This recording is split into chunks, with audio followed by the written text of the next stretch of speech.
Señoras y señores, queridos amigos, sean bienvenidos después del periplo de Semana Santa, pasado por agua, bendita agua, que ha venido para quitar la sed de la sequía, que preocupa tanto en nuestro país. Sean bienvenidos a una nueva edición del Braserillo, en el que vamos a encender la actualidad nacional que arde con intensidad. Hoy vamos a explorar las noticias y los asuntos que moldean nuestra realidad política y social, y para desentrañar y analizar el pulso de la política nacional, como decimos, y otras cuestiones también, se sientan hoy al Braserillo el periodista Carlos Bermejo. Buenas noches, bienvenido. Buenas noches, Jesús. El abogado y también articulista José María San Román. Muy buenas noches, bienvenido. Buenas noches. El abogado y conocedor muy a fondo de la política de este país desde hace ya muchos años, Nacho Andarias. Buenas noches, don Hola, buenas noches.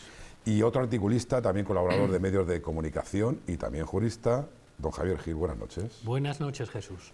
Vamos a analizar, como decía, a fondo en esta primera parte del Braserillo, pero antes les adelanto que también, más allá de los titulares, nos vamos a adentrar en un tema crucial que está en boca de todos: la sostenibilidad de nuestros edificios en España, que están muy envejecidos, que no cumplen muchas normas, con el aviso ya de la Unión Europea, que ha levantado la bandera de la revisión. Creo que estará bien cuestionarnos cómo esta medida afectará al tejido urbano y a cada uno de nosotros, de ustedes, los que afortunadamente tengamos una casa. Pero también hay que pararse a pensar y a preguntarse, dentro de esa globalidad sostenible que nos están o que nos quieren marcar y delimitar, si las zonas de bajas emisiones, que ya se imponen en muchas ciudades o en los centros de algunas localidades, como por ejemplo Madrid, son realmente la solución o una nueva traba para la movilidad. ¿Cómo afectarán a la calidad de vida de todos nosotros estas medidas? ¿Existirá o ya existe una discriminación entre los que pueden vivir en un casco histórico o residen en otros puntos de una ciudad? En este momento son preguntas que resuenan y es nuestra tarea indagar si estas políticas también impactarán negativamente en la vida de los ciudadanos. Tendremos un gran experto hoy como invitado que nos va a dar luz sobre este asunto tan vital. Pero antes, la actualidad y la última hora, que pasan por un hecho muy triste que se producía este lunes. Israel lanzaba en el inicio de esta semana un misil a un vehículo en el que viajaban un equipo humanitario formado por un británico, un polaco, un australiano y un ciudadano con doble nacionalidad estadounidense, canadiense, además de 3 palestinos. Era un convoy con firma española, ya que los 7 eran empleados de World Central Kitchen, la organización humanitaria fundada por el conocido, célebre y prestigioso chef español José Andrés, que ya se ha confirmado incluso por parte del presidente israelí Netanyahu, que murieron a causa de un bombardeo de Israel. Creo que la situación, Bermejo, es ya cada vez más grave en este punto, y ya tenemos ahí, como decía, la triste firma de la ONG del cocinero español, que va por muchos sitios dando de comer a la gente que lo necesita. Ya tenemos ahí, podemos decir, también una víctima de esta guerra entre Gaza, bueno, entre Israel y Palestina. Bueno, no quiero decir yo Israel y Palestina, porque es más una guerra entre Israel y Hamás, que es el gobierno que está gobernando en este momento esa franja de Gaza, ¿no? Sí, yo aventurarme a hacer un análisis sobre la situación en este conflicto es muy aventurado, porque ni siquiera los geopolíticos y los entendidos en política estratégica son capaces de argumentar un discurso que sea generalista. No, aquí no hay buenos y malos, los buenos no son los israelitas y los malos son los palestinos, ni viceversa. Es verdad que Israel ha estado machacando al pueblo de Palestina durante muchísimos años, pero también es verdad que Palestina se ha dejado gobernar por un grupo terrorista como es Hamás.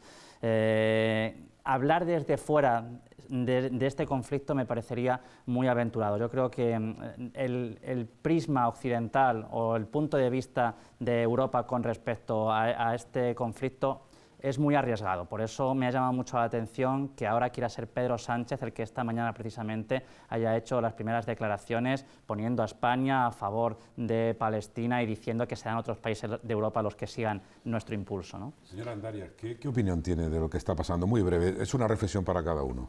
Para mí creo que es un genocidio por parte de Israel hacia el pueblo de Palestina, y con lo que ha dicho anteriormente el compañero que me ha precedido en el uso de la palabra, en el 2014, cuando gobernaba Rajoy, ya se quiso reconocer a Palestina como un Estado, es decir, que no es una cosa nueva. Y de hecho, la Comunidad Económica Europea quiere llevar a cabo un reconocimiento como Estado de Palestina. Si nos vamos a la historia bíblica, los judíos siempre se dirían errantes. Yo he estado en Jerusalén y he vivido con el pueblo palestino y he vivido con el pueblo de Israel. Es decir, mismo Jerusalén está partido. Hay una parte que es Palestina y otra parte que es Israel, exceptuando la zona de Tel Aviv. Pero vuelvo a repetir, para mí la actitud, el comportamiento de Israel es totalmente, absolutamente genocida contra un pueblo y está auspiciado por un capitalismo. Es decir, quien manda en Estados Unidos era Rockefeller, que era judío. Los máximos imponentes del mundo de la economía eran judíos. Y ese es el problema que nos encontramos. No tenemos nada con los judíos, con los israelitas. Pero volvemos otra vez. Entendemos que esto es una masacre humana y se está conculcando un derecho fundamental, que es el derecho de la vida sin ningún tipo de situación, de imaginación, de que seas negro, que seas blanco, que seas palestino o que seas colombiano. Muy breve. José María San Román, ¿tu opinión de todo lo que está pasando desde hace ya tiempo, desde aquel 7 de octubre del año pasado? Hombre... Aunque dice Andarias, es verdad que esto es un conflicto de muchos años. Los hechos son claros. En el momento en que hay una muerte, una sola, ya no hay una justificación ni un pretexto para nada. A partir de ahí, falta quizá que la comunidad internacional haga una reflexión profunda, e incluso yo esperaría que las Naciones Unidas hiciesen alguna mediación al respecto. En el siglo XXI, que tanto se nos llena la boca de hablar de mediación, de hablar de solución alternativa de conflictos, ¿por qué no empezamos a predicar con el ejemplo? Santidad, Juan Pablo, perdona, señor Papa Francisco, que yo me voy liando con los nombres ya, Bergoglio, decía que todas las guerras que están ocurriendo en este momento, porque no solo está la de Ucrania y la de Israel con Gaza, todos estos conflictos bélicos es la tercera guerra mundial. ¿Y por qué no media él? Pero como un ¿Y por qué no media él? Claro, pero desde el balcón de Roma es muy fácil decir las cosas. Claro. Lo difícil es estar ahí. Javier Gil, esta tercera guerra mundial que dice su santidad el Papa, que es como una guerra mundial dividida en trozos. En fases. Bueno, así han empezado otras guerras mundiales, ¿no? Yo lo que tengo claro es que el conflicto entre Israel y Palestina es un conflicto que lleva desde los tiempos en los que los judíos salieron de Egipto. Y es algo que creo que no se va a solucionar ahora. Lo que sí se debería solucionar es efectivamente esa masacre de vidas, las primeras que fueron en Israel, con el asesinato de niños, ancianos, mujeres por parte de los terroristas de Hamás, y luego las decenas, miles de víctimas que se están produciendo ahora en Palestina. Eso es lo que hay que solucionar rápidamente. José Andrés, al que conozco, hemos compartido además buenos ratos y su excelente cocina además, que ha declarado desolado que lo que ha ocurrido es un ataque también a las organizaciones humanitarias que aparecen en las situaciones más espantosas donde los alimentos se utilizan, dicen el bueno de José Andrés, como arma de guerra. Vamos a quedarnos ahora en España. Elecciones en el País Vasco, bueno, elecciones en Cataluña. Bermejo, empezamos por ahí. El 21 de abril tiene una cita en Euskadi con las elecciones. Hay muchos datos, las elecciones han empezado ya, la campaña está ya en pleno hervidero, está en un hervidero, está muy, muy efervescente. Disputará EH Bildu, que ahí están las encuestas dando al PNV unos datos bastante favorables, otros no. La pregunta es muy clara para los cuatro. ¿Va a disputar Bildu la hegemonía a ese partido que lleva tantos años gobernando en el País Vasco, al PNV? Bueno, de hecho, ya lo ha hecho. Todas las encuestas, aunque yo no me creo ninguna encuesta más que la del día después de las elecciones, dan un empate técnico. La pregunta, Jesús, es cómo ha llegado EH Bildu a disputar la hegemonía en Euskadi al PNV en esa estrategia sin prisas, poco a poco, de goteo, en la que pues todos los augurios electorales parecen auspiciar que no habrá un gobierno de mayoría porque hay un empate técnico y bueno, pues será la fuerza de las coaliciones. En primer lugar, pues tenemos que decir que el PNV se ha desgastado y es lógico porque ha mandado en el País Vasco en todo el periodo autonómico excepto en el periodo entre el 2009 y el 2012. Por otra parte, Bildu puede ganar hasta 6 puntos y esto también tiene una lógica, es que asume todos los votos que ya no van a Unidas Podemos, incluso también de muchos indecisos. Y en los partidos estatales, pues casi nadie se mueve. El Partido Popular gana un poquito, avanza un poquito, pero no será suficiente para dejar de ser pues muy residual en el País Vasco. Pero fíjate, con esa previsión que decimos, o sea, los dos partidos nacionalistas, PNV y EH Bildu, tienen un empate técnico. Sin embargo, también todos los sondeos dicen que solamente el 13% de los vascos quiere la independencia. Bueno, es curioso. Es llamativo, ¿eh? Sí, sí, llamativo, pero yo quiero saber, luego, a ver qué me decís, ¿no? Si va a afectar la política nacional, los pactos de Pedro Sánchez con el PNV, con Bildu, ¿tú qué crees? Pues mira, yo lo que creo es que ha llegado el momento en el que el PNV tiene que definirse. ¿Por qué? Porque lo que no puede ser es que tú seas de derechas en el País Vasco y de izquierdas en el resto de España. Pero eso pasa con Puigdemont. Vale, Que de muy bien, derechas, de acuerdo, también. pero si es que el conflicto es el mismo. El conflicto es exactamente el mismo. El PNV, el País Vasco quiere ser la derecha y quiere gastar votos de la derecha, ¿vale? Y comerse la derecha e incluso la ultraderecha. Eso que decía Aznar del centro a la derecha es todo mío, pues algo parecido. Pero luego, en el resto de España, en los pactos, quieren ser PSOE. Entonces, el PNV o se define o se va. O sea, o se define o se lo comen. O sea, no estás de acuerdo con los pactos. El que No, pata no. negra No, cada partido. cuidado, ¿No? A lo mejor no. es el PP que no ha aprendido a pactar. No, yo no digo eso, yo no estoy diciendo eso. Yo, los pactos que se hagan, lo que digo es que el PNV, si quiere entrar en la política de pactos que está dentro de la ley electoral, Claro. que se defina de una vez. O sea, insisto, no se puede ser de derechas en un sitio y de izquierdas en el resto de España. ¿Cómo ves? Te iba a preguntar una quiniela.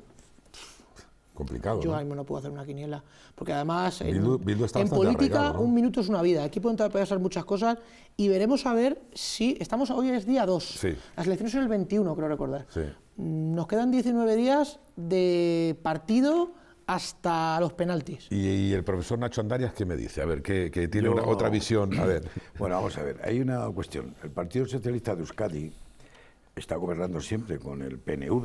Es decir, que tú me digas que el PNV en Madrid va de izquierdas y de derechas en el País Vasco, yo entiendo una cuestión. Es decir, se está llevando una gobernanza, una gobernación en el cual el Partido Socialista de Euskadi, junto con el Partido Nacionalista Vasco, han llegado a coaliciones para gobernar las diputaciones y los ayuntamientos con la lista más votada. Es cierto, como tú anteriormente decías, que efectivamente los partidos, entre comillas, como decís vosotros, nacionalistas, como puede ser esto, es decir, ni Podemos ni Sumar van a tener representación, ni tampoco el Partido Popular, igual que tampoco va a tener una representación significante en Cataluña, porque el Partido Popular, en los sitios donde hay una autonomía ya enquistada, donde hay una economía, entre comillas, que solicita una independencia, lógicamente están como no solamente encasillados o arrinconados, sino que no tienen esa capacidad de negociación. ¿Ascenso de Bildu, Nacho? ¿Perdón? En la próxima, ascenso. Bueno, Bildu puede ser igual que el BNG en el país. Hombre, siempre el partido que pierde es el partido ganador, es decir, el partido que lleva gobernando. El partido que lleva gobernando es el que pierde. Esto es igual que cuando tú estás jugando a tenis, es decir, Claro. tú has ganado el trofeo de, yo qué sé, de Miami, pues lógicamente a ti no te puntualiza, le puntualiza al que no lo ha ganado. Cuidado, que no es Entonces, lo mismo. El para BNG mí, no tiene el pasado que tiene hombre, Bildu, Vamos Cuidado. a ver, Bildu es un partido que ha nacido como consecuencia Con de una una serie de herencia grupos de adversarios negra que y están cruda. ahí. Es decir, porque ten en cuenta que desde la época, cuando estaba Gorriaga en su momento de presidente, es decir, te das cuenta que Ribatasuna ha sido 4 días, se llama Bildu. Es que Ribatasuna lleva ya, es decir, llevando a cabo desde el año 86, lleva ya Sí. siendo como partido democrático. Déjame, Nacho, que Ahora han avance. cambiado las siglas. Como Ahora te dejo, pero Javier Gil, simplemente una opinión sobre la selección del País Vasco. Tendremos oportunidad aquí en el Braserillo de analizarlo, saludando también a toda la gente que nos ve allí en el País Vasco, nuestro abrazo también. Estamos en pre-campaña, pero parece campaña total ya, porque... Campaña porque tiene mucho que ver en política nacional, ¿no? Imaginemos por un momento que gana el Partido Nacionalista Vasco. Entonces necesitará los votos de alguien para gobernar. Lógicamente, tradicionalmente, como bien decías, podrá ir al Partido Socialista de Euskadi. ¿Qué pasará con Bildu en el gobierno nacional? ¿Seguirán apoyando al Partido Socialista? ¿Y si es al contrario? ¿Y si es Bildu el que gana y necesita los votos del Partido Socialista? Bueno, es una cuestión que tendremos que... Espérate, que me paro contigo, porque tú has abierto esa espita. También tenemos elecciones en Cataluña. Vamos a viajar a Cataluña ahora mismo. Si Puigdemont no gobierna, los independentistas ya están también apuntando que va a haber elecciones generales, que no van a dejar de apoyar al Partido Socialista. Lo que pasa es que ahí también está Illa, que podrían crecer también. Es decir, ¿será un Parlamento ingobernable después de las elecciones de Cataluña, que ya tenemos también a un paso? Yo creo que el Parlamento de Cataluña será más o menos igual que el que tenemos, no debe variar mucho. Y va a pasar lo mismo. ¿Qué pasa si gana el partido de Puigdemont? ¿Pactará con el PSOE? ¿El PSOE pactará con un partido que quiere la independencia de Cataluña y que ha dicho que va a volver a cumplir sus amenazas? Estoy seguro que sí, porque lo está haciendo en este momento. ¿Y si pasa lo mismo con el Partido Republicano de Cataluña? Pues pasará exactamente lo mismo. San Román. Mira, ¿sabéis cuál es la reflexión de todo esto? Y el pulso está en la calle tomado ya. Ayer, en El País, un editor del País, periódico afín al gobierno, escribe un artículo de opinión magnífico, por cierto, que se llama El precio de la victoria. El titular destacado del artículo lo dice: un gobierno que hace lo que aseguró que no haría y que lo justifica con razones de altura, nos toma por tontos. Hasta sus propias filas, y además firma Miguel Aguilar, editor, o sea, no firma como columnista, firma como editor, o sea, como parte de ese periódico. Llámalo libertad de expresión, de acuerdo, me parece muy bien y es una libertad razonable, pero se está tomando el pulso y lo que está claro es que la inestabilidad primero va a ser grande porque hay, en Cataluña es un lugar rico tanto en historia como en ideas. Espera, y termino. Lo que está claro es que si los planes de Cataluña no salen, el que va a tener que retratarse es Alberto Núñez Feijóo, porque ya hemos visto hace apenas 2 meses cómo algunos catalanes empezaban a enseñar la patita insinuando, y si nos vamos con el PP, ¿qué pasa? Bueno, el PP en ¿Vale? Cataluña y en Euskadi lo va a tener complicado. Claro, no, pero prefiero a nivel nacional. O sea, lo que está claro es que lo que se va a jugar en estas elecciones catalanas va a ser la independencia. Va a ser la independencia. A ver, Carlos Bermejo. Pues estoy muy de acuerdo con lo que ha dicho José María y mucho menos con el planteamiento que hacéis inicialmente de que los nacionalistas, en este caso catalanes, le puedan lanzar un órdago al gobierno para decirle: oye, si no salen mis cuentas en Cataluña, dejo de prestarte apoyo en el plano nacional y tienes que convocar elecciones. Es que ese es el cambio de la ecuación. Es que es Pedro Sánchez el que ahora tiene cogido, por sálvese la parte, a los independentistas de Puigdemont y les dicen: oigan, miren, es que si a ustedes no les salen las cuentas y deja de apoyarme a mí, yo soy el que anticipa elecciones. Y que como gobierna la derecha, todas sus pretensiones, que más o menos están cumplidas con nosotros, van a tenerlo mucho más crudo con un gobierno de centro-derecha. Por lo tanto, cambia radicalmente el paradigma. Andaria, ¿y va a aguantar Sánchez, ya que se refiere Bermejo a ello? Vamos a ver, es que... A ver, un momento. ¿Qué quieren ellos, independencia o dinero? Un momento, claro, un momento. claro, sí, Nacho, muy breve, por favor, que tenemos que hablar de más cosas. Aquí hay... ¿Va a aguantar Sánchez? La pregunta es, ¿va a aguantar Sánchez las nuevas citas electorales del País Vasco? ¿Por qué no? O... Es decir, el partido... Es que ya las elecciones autonómicas son elecciones con visos de actualidad nacional. El Partido así se mira. Socialista ha demostrado a lo largo de la historia es el diálogo.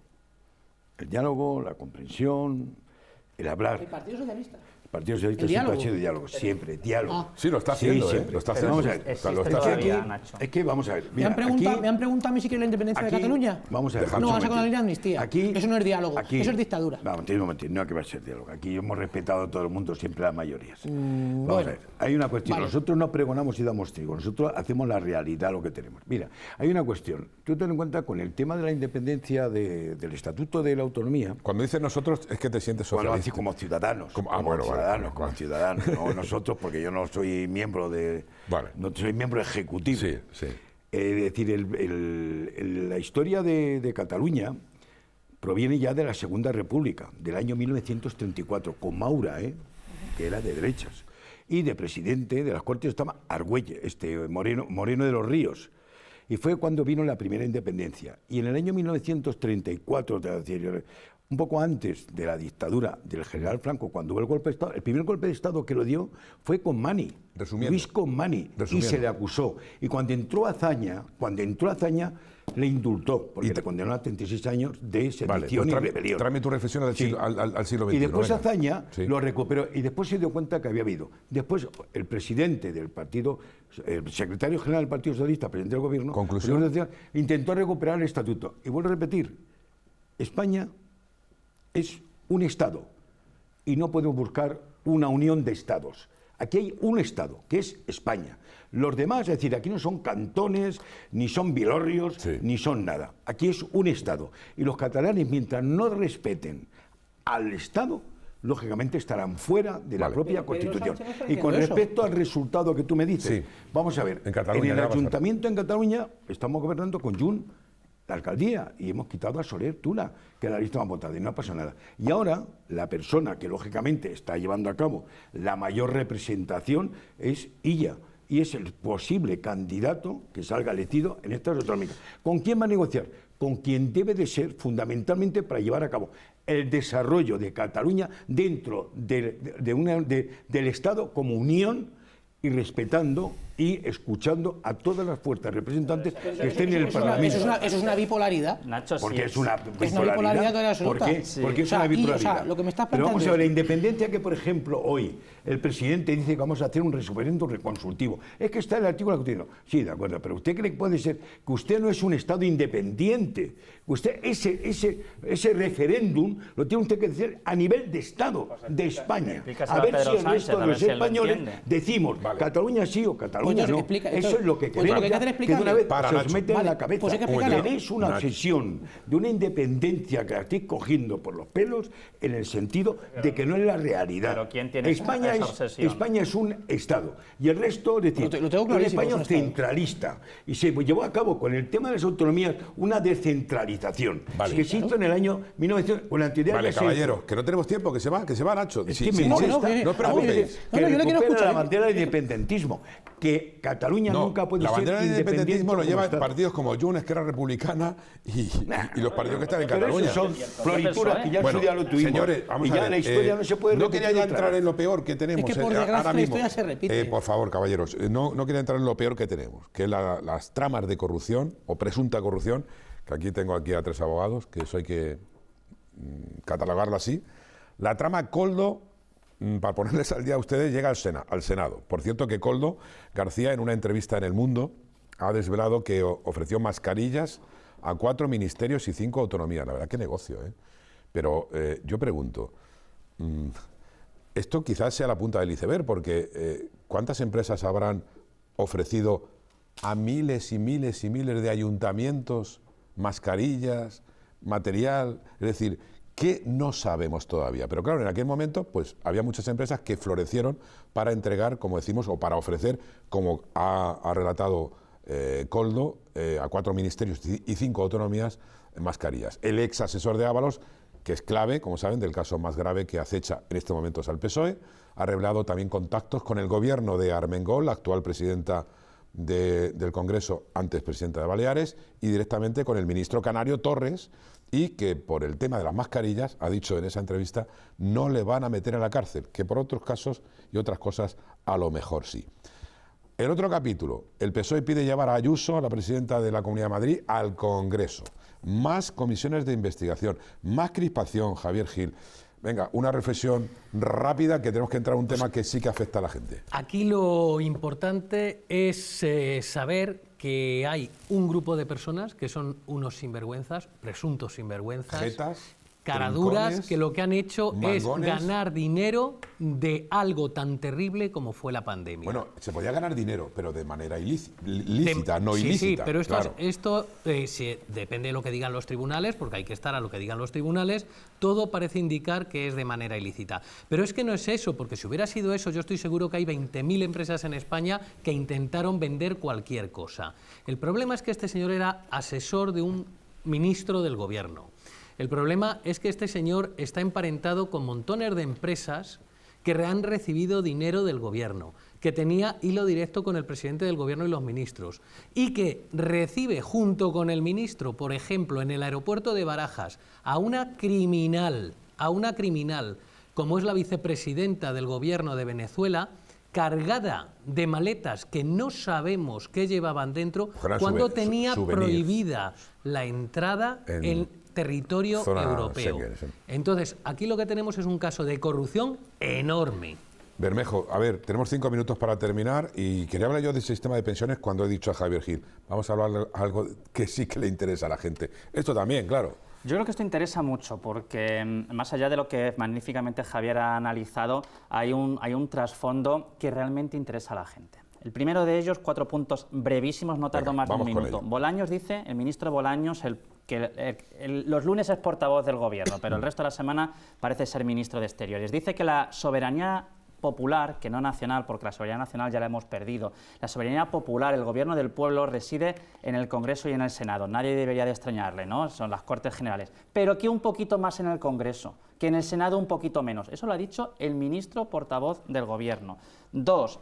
Cada equipo quiere jugar en casa. Así el PSOE va a pedir una comisión de investigación sobre la pareja de Ayuso en el Congreso, donde tiene mayoría. Y el PP una comparecencia de la mujer de Sánchez en el Senado, donde ellos mandan, ¿no? 3. Lo has dicho tú antes, has citado a Armengol, presidenta del Congreso. Insisto, no entiendo cómo Armengol sigue presidiendo el Congreso de los Diputados después de las distintas informaciones que han surgido en el sumario. Decía Javier, presuntos hasta que se dictamine, pero es que hay una investigación de 2 años de la UCO, que es la Unidad Central Operativa de la Guardia Civil. Y por último, ya el 4 punto sobre el caso Koldo García. Es que es la misma estrategia que está llevando Koldo de la bomba atómica. Lo importante no es usarla, es decir que la tienes. Y de vez en cuando vas lanzando algunas advertencias de que todavía la tienes. Es decir, un ensayo nuclear, un misil que se me ha perdido, unas declaraciones como las que tú decías, y con esto cierro, ofrecí mascarillas a 4 ministerios y a 5 autonomías. No se trata de lanzarlo, sino de decirle al enemigo, lo tengo y lo puedo lanzar en un momento. Una bomba atómica, Oppenheimer, 7 Oscar, Carlos. Pero la veo muy lenta, la vi el otro día, muy lenta. A mí me encantó. Sí, a mí me gustó, pero lenta, un poquito más de ritmo. Nacho Andarias, a ver, en un minuto, defiende lo que quieras defender. Lo que es verdaderamente sorprendente es que esto sea dentro de un parlamento bicameral, que tengamos la Cámara Alta y la Cámara Baja. La Cámara Baja es el Senado y la Cámara Alta es el Congreso. Es decir, nos vayamos ahí a tirarnos los trastos. Claro, ese es el problema, ese es el problema. El problema no es que sea Lolo Maroto el de la moto. El problema está en que se han unido las dos fuerzas para que efectivamente se pudiese comprobar, o se investigase, a ver quiénes son las personas que se han apropiado de esta situación de pandemia, de la salud de los demás, para enriquecerse injustamente. Lo que es triste es que estemos aquí discutiendo de distintos personajes, puede ser el Koldo, pero por ejemplo, Armengol no aparece en ningún sitio de sumario. Estamos cuestionando a personas que no aparecen en sumario, ni el presidente de Canarias. Por eso digo que de verdad, aquí no es y tú más. Vamos a hacer una comisión de investigación. Aquí todo el mundo está esperando a ver a quién presentan en la comisión de investigación del Senado y a ver a quién presentan en la comisión de investigación del Parlamento. Esto no es un pulso, a ver quién es más chorizo. Aquí lo más importante es la claridad, la transparencia, la honradez. Eso es lo que de verdad están denotando los políticos que les falta. Con toda la humildad, pero creo que te has equivocado de nombre. El que no aparece en ningún papel del sumario es el nombre de la pareja de Ayuso. El de Armengol sí. El de Armengol sale tanto que en un informe intento del propio Parlament Balear, los técnicos le dicen a la presidenta que las mascarillas no son necesarias, que triplican el precio de compra y que además están defectuosas. ¿Y qué hace la presidenta Armengol con nombre y apellido? No solamente no obliga a devolverlas, sino que acelera el pago para que no se pueda devolver. A ver, tú como, sí que aparece, ¿eh? Tú como el que no aparece como periodista me parece muy bien que la idea, pero en el sumario de la UCO, que tú anteriormente has dicho, se recoge el informe de los técnicos. No se recoge ningún informe de Armengol. No está, ni tan siquiera en el sumario. Nacho, no Carlos, dejarlo ahí. Como tal, respetar a una persona a la cual no está. Dejarlo ahí. No tiréis. La gente quiere saber. La gente quiere saber y ya está. El Senado, lo que sea. Pero, por ejemplo, es un tema que vamos a abordar ya en el futuro, aquí en el Braserillo. ¿Por qué no discuten del sistema de pensiones español? Que se mantiene como uno de los más generosos. Sí, maravilloso. Pero que es uno de los menos sostenibles del mundo. La sostenibilidad de las pensiones solo vendría con 4 millones de afiliados extra y todo pasa por el envejecimiento también de la población y la llegada de los que denominan boomers. ¿Sabes quiénes son los boomers, Nacho? Los que nacidos entre 1940 y tantos y 1964. Como los niños. Que van a disparar la tasa de dependencia demográfica. Aquí somos un par de boomers. Hasta el 53% en el año 2050, ¿no? Este año serían necesarios más de 6 millones de ocupados más para equilibrar el sistema público. ¿Es sostenible hoy el sistema de pensiones? La hucha cada vez más vacía está, y el Gobierno y Hacienda buscan nuevas fórmulas para hacer sostenible el sistema. Y no lo puedo preguntar porque nos hemos ido de tiempo, porque nos hemos liado con otras cosas, así que os lo pregunto la semana que viene. De eso deberían en el Senado, como dice Nacho Andarias, y en el Congreso de estar discutiendo todo el día para encontrar una solución. Y hablar de los mutualistas. Y efectivamente también. Aquí hay 3 abogados. Y hablar de las mutualistas. Porque el otro día en El País también salió Alicia, 81 años, procuradora, sigue trabajando porque si se jubila le queda una miseria. ¿Y sabéis lo que hay también en España muy envejecido? El parque de viviendas, el parque inmobiliario, los edificios, muchos de ellos públicos. Enseguida, a vuelta de publicidad, vamos a contar en este braserillo, se va a sentar al braserillo, un experto que nos va a hablar de sostenibilidad, arquitectura del futuro y también de esas zonas de bajas emisiones. ¿Hay discriminación a la hora de movernos por España? ¿Cómo está ese parque de viviendas? Pues está, como él nos va a contar, muy envejecido. Pero es que Europa viene con la bandera de la sostenibilidad, con esta globalidad que queremos, que quieren también marcarnos, ¿no? ¿Y qué hay que hacer? Ponerse al día, adecuarse. Enseguida aquí, en el braserillo.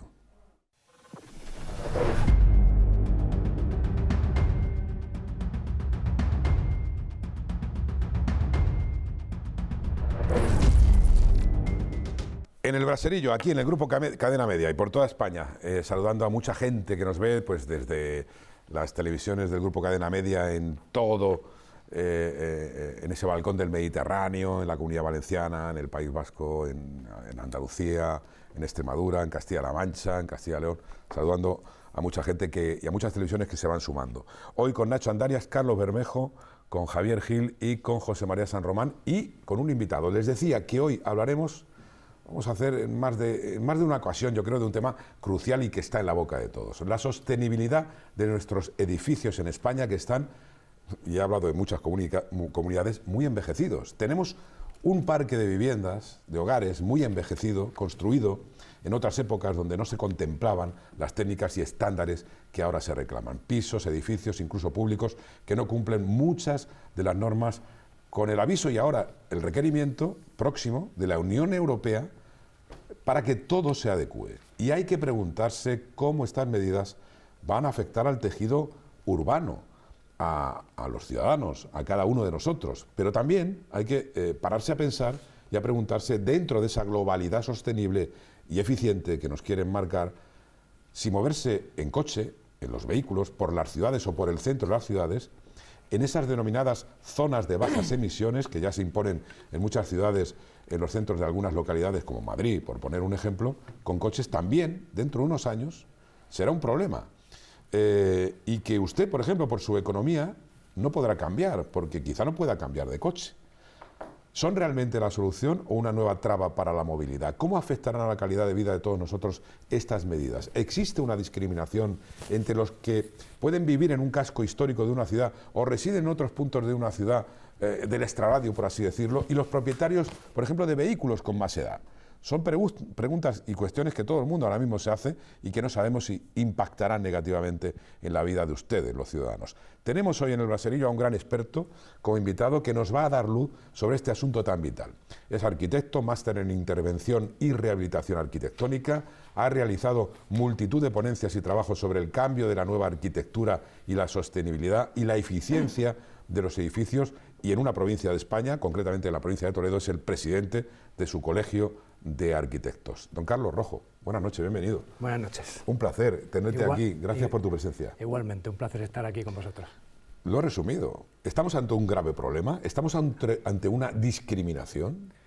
A ver, yo recuerdo, por ejemplo, a Milton Friedman, que es un economista, premio Nobel, que lo que decía que el grave problema que tenemos ahora mismo es que tendemos a juzgar las políticas y los proyectos por sus intenciones y no por sus resultados. Quiero decir, evidentemente, tener un urbanismo sostenible, un urbanismo inclusivo, ciudades más limpias y saludables, es un objetivo que queremos todos.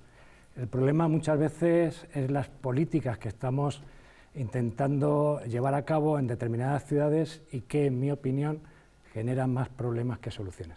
Bueno, vamos a entrar en tu campo, ¿no?, que es la arquitectura, que tú conoces muy bien, eres profesor también, incluso de algún máster especializado en la nueva, como yo he dicho, he denominado la nueva arquitectura. En 2030, es decir, dentro de 6 años ya, Europa va a establecer una, digamos, calificación energética mínima en las viviendas que deberán cumplir, por ejemplo, para ser vendidas. O sea, si alguien quiere vender un piso, tendrá que tener un estándar de calidad y unas medidas que ahora nos vas a indicar, ¿no? ¿Cuál va a ser el impacto real, Carlos, de los nuevos modelos urbanísticos en las ciudades con estas medidas? Bien, hace un momento hablabais de la sostenibilidad de los planes de pensiones y claro, fruto de esos años de baby boomer, tenemos ciudades que en los años 60 al 80 muchas veces duplicaron el número de viviendas. Toda nuestra vivienda, una gran parte de nuestro parque residencial, casi el 50% es anterior a 1980, cuando no había ninguna normativa relacionada con la eficiencia energética, las instalaciones. El problema que tenemos es que a partir del 2030 la calificación energética mínima para poder vender o alquilar una vivienda es la E, en 3 años es la D y lo que se prevé es que para el 2050 todo el parque residencial sea 0 emisiones. ¿Y qué ocurre si alguien quiere vender su casa precisamente porque necesita dinero y no puede adecuar esa casa y es un gasto importante?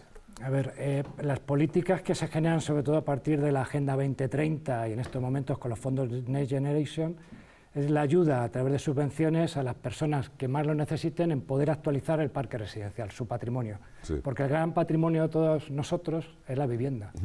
En este país, no sé si afortunadamente o desafortunadamente, somos propietarios de vivienda, así como por ejemplo en Austria el 60% de la vivienda es en alquiler. Aquí es casi al contrario. Te pregunto, Carlos, muy interesante esta cuestión que planteas, porque las generaciones de hoy en día, la gente joven, precisamente tiene otros hábitos, alquilan todo, alquilan un patinete, alquilan un coche eléctrico, alquilan una casa, es decir, lo que gente de nuestra generación, los baby boomers, como decía ahora mismo Carlos Rojo, eran los que querían tener su coche, su hipoteca, su piso y su hipoteca. ¿Esto ha cambiado en los jóvenes? Bueno, si no ha cambiado va a tener que cambiar porque no van a poder acceder a la vivienda. No van a poder pagarla, es decir, el alquiler será el pan nuestro de cada arquitectura, ¿no? Sí, no, pero aparte los últimos cambios en la política de vivienda lo que han generado es una retirada importante de vivienda en alquiler. Quiero decir, los propietarios de vivienda no se exponen a alquilar su vivienda porque es un compromiso frente a multitud de problemas. Yo mismo he tenido hace poco la experiencia para alquilar a mis hijos una vivienda en un municipio del sur de Madrid, casi he pasado un casting de supervivientes, quiero decir, éramos 10, el propietario elimina 5, luego de los 3 hemos tenido que demostrar quién tenía y al final se ha dicho, ustedes son los inquilinos y el resto de los 9 se ha quedado sin alquiler. ¿Es el futuro el alquiler, Carlos? Es el futuro obligatoriamente, además no solamente el alquiler de vivienda privada, sino las políticas públicas de vivienda deberían haber sido hace mucho tiempo de vivienda en alquiler. Menos nos hubiéramos entrampado, señor arquitecto. Las 0 emisiones no van a llegar solo a los coches, señores, están llegando también a los edificios.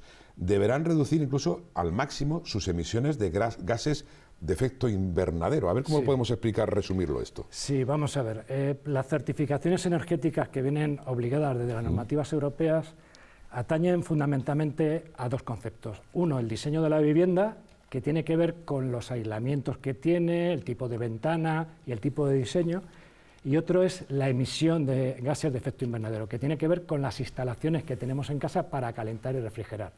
Es decir, ahora mismo calderas de gasoil evidentemente ya no estamos usando, el gas natural casi tampoco, y estamos yendo fundamentalmente a sistemas eléctricos. Claro, pero Carlos, los constructores con los que tú has trabajado, porque cuando yo he hablado ahora del parque de edificios español, que está muy envejecido, ¿cierto? Muy envejecido. Sí. Los constructores de antes no tenían la culpa, porque claro, no cumplieron con unos mínimos, podemos decir, de eficiencia, porque no estaban estos estándares de calidad marcados como ley, ¿no? No había normativa al respecto de aislamiento. Las viviendas de los años 70, 60, lo máximo que tienen es una cámara de aire. Cámara de aire que como aislamiento, bueno, pues es bastante limitado y que ni siquiera existen los baños en las cocinas porque se aprovechaba para superficie útil. Recuerda que antes, incluso nuestras cocinas, cuando estaban con butano, tenían obligatoriamente 2 perforaciones para ventilar, y en la cocina hacía un frío que pela. Estábamos con la estufa catalítica, nuestros padres, calentando los espacios que utilizaban. ¿Cuál es el problema hoy por tener ese parque tan envejecido? Por todas esas viviendas de toda España, que inundan España, sean tan envejecidas. ¿A qué nos tenemos que ¿Qué nos tenemos que plantear? El problema es que si estas normativas se llevan a cabo con este tipo de políticas, pues se puede generar un problema para aquellas personas más humildes que tengan sus viviendas y no las puedan llevar a efecto. Sobre todo porque el sistema de subvenciones, que es muy eficiente, y los fondos Next Generation es una inversión de dinero muy bien pensada inicialmente, tienen un problema, que realmente el desembolso del dinero sucede al año, año y medio o los 2 años después, con lo cual realmente pueden ejecutar las obras que no les hace falta el dinero, claro. Recibirán la subvención más tarde, pero el que realmente no puede hacer las obras, ni la subvención le va a ayudar. Bueno, otro día vas a venir para hablar del boom inmobiliario, ¿eh? Eso de que me dicen, o que oímos de que los franceses vienen a comprar a España, y los venezolanos, y los mexicanos, y lobbies importantísimos. Carlos Rojo sabe mucho de ello, pero también Carlos Bermejo, su tocayo, quiere preguntarle con Javier Gil, con José María San Román y con Nacho Andariz. Adelante. Carlos, buenas noches. El análisis que ha hecho a nivel nacional es de escasa oferta, de una abundante demanda, de un parque inmobiliario envejecido, con el 50% de la oferta que data de antes de los años 80. Con todo este panorama, junto con la ley que usted ha comentado de la vivienda, que retrae a los propietarios de alquilarlo a particulares, pero también con las condiciones hipotecarias tan inaccesibles para la cada vez más exigua clase media, ¿cuál es el futuro para que la gente viva en España? ¿Qué tiene que hacer? ¿Hacia dónde va la tendencia? ¿Hacia el alquiler? ¿Hacia la compra? ¿O cuál será ese futuro ideal que equilibre un poco el parque y el mercado inmobiliario en España? Bueno, yo te puedo responder creo que la inversión razonable desde el Estado es la vivienda de alquiler. Quiero decir, hay que fijarse en los modelos europeos, que son fundamentales. Una familia alemana normalmente no suele tener en propiedad su vivienda habitual, sino que lo que suele tener en propiedad es la vivienda donde se pretende jubilar. Claro. ¿Por qué los alemanes compran mucha vivienda en Mallorca? Porque pretenden jubilarse en Mallorca y cuando se jubilen van a estar viviendo allí. Pero su vivienda habitual la tienen en alquiler, ¿por qué? Porque un día están trabajando en Hamburgo, al mes siguiente les sale trabajo en Múnich y se van a Múnich, o de repente les sale una oferta de trabajo en España y se ven a España, o están teletrabajando. Aquí, sin embargo, hasta este momento la política habitual es fomentar la compra de vivienda. Incluso la vivienda de protección oficial que se hacía en los años 80, lo que se fomentaba era la compra, no solamente la compra, sino que a los 30 años se permitía con la descalificación volverla a poner en el mercado a precio de mercado libre, con lo cual todos esos intentos de mantener los precios bajos de la vivienda pues realmente han fracasado. José María San Román. Vamos a ver, yo tengo una pregunta, buenas tardes lo primero, una pregunta para hacerte, vamos a ver, preparando la entrevista, he estado mirando los requisitos de los certificados Passive House, que ahora son muy recurrentes, ¿no? Claro, el tema que yo veo es, el certificado Passive House me parece a mí, salvo error que me puedas resolver, está basado en criterios que parecen más cercanos a las construcciones del norte de Europa.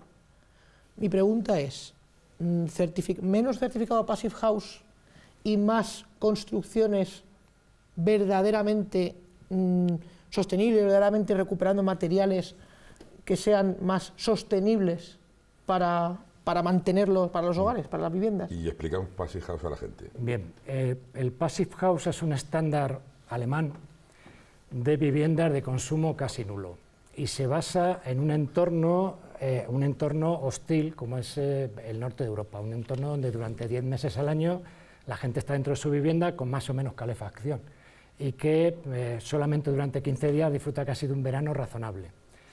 Evidentemente, en esta parte del sur de Europa, si yo pensara en una vivienda ideal, pues pensaría en las famosas villas romanas de la zona mediterránea, que son villas abiertas, que disfrutan de la brisa marina en Cádiz por la noche y no en espacios como son los Passive House, donde la estanqueidad es un objetivo que se comprueba y se detalla. Las viviendas tienen que ser estancas y toda la climatización tiene un control informático e incluso la ventilación. Creo sinceramente que el estándar es un estándar que tiene detrás una economía, quiero decir, quien es arquitecto Passive House paga un curso y paga una cuota, quien es delegado Passive House pasa un curso, pasa una cuota, y creo en las políticas públicas, quiero decir, el estándar público español de las viviendas de baja emisión o emisión casi nula debe ser nuestro, debe ser adaptado a nuestro país. Qué curioso lo que ha dicho que un alemán, un nórdico, alguien en Suecia, en Noruega, que es verdad, eligen España como lugar para terminar el último tramo de su vida y jubilarse, ¿no? Cosa que ha ocurrido en España, porque aquí la gente ha tenido 2 viviendas, es decir, la de la playa o la del campo o la de la sierra, ¿no? Y los jóvenes, ¿por dónde irán? Los jóvenes de la próxima generación, ¿por dónde irán? ¿De alquiler también de la segunda vivienda? Sí, porque será imposible, como has dicho, ¿no? A ver, los jóvenes se están encontrando una realidad compleja. No pueden acceder, muy compleja. No pueden acceder a una financiación razonable para poder adquirir su primera vivienda, un trabajo muy cambiante. Quiero decir, yo, por ejemplo, pienso en mis colegas arquitectos. Yo soy arquitecto desde los 24 años, pero mis colegas pues ejercen labores de periodismo, de repente hacen un proyecto de investigación, cosas, sí. Se juntan para hacer un videojuego y hacen todo el 3 de los videojuegos y están trabajando en países distintos y en entornos distintos. ¿Cómo va un joven de esa edad pensar en comprar una vivienda? ¿Para qué? Contestado. Nacho Andarias, venga, vamos que hay que hablar de los coches, ¿eh? Retomando al tema más importante, es decir, todo el mundo en el año 2050 vamos a ir a la vivienda de alquiler. Yo soy de las personas que siempre he dicho de alquiler, como consecuencia de que hoy estoy trabajando aquí, mañana estoy en San Sebastián y pasado mañana estoy en Cádiz. Pero voy a repetir, ese concepto tan antiguo que tenemos romanista, porque esto es de los romanos, del derecho de la propiedad, ¿cómo lo vamos a cambiar en los jóvenes? Es decir, aparte de lo que tú me dices, del cambio del trabajo y tal, pero todavía está imbuido en la educación de sus padres, en decirle, hijo mío, lo más importante es que tengas un piso, porque antes la gente trabajaba para tener un piso. Para un piso. ¿Cómo vamos a cambiar esa mentalidad a la gente joven? Es decir, oye, tú puedes estar en San Sebastián, porque claro, te metes una hipoteca en San Sebastián y te cambias de puesto de trabajo a Bilbao o te bajas allí y te tienes que meter en otra casa y tienes que dejar esta casa, etcétera.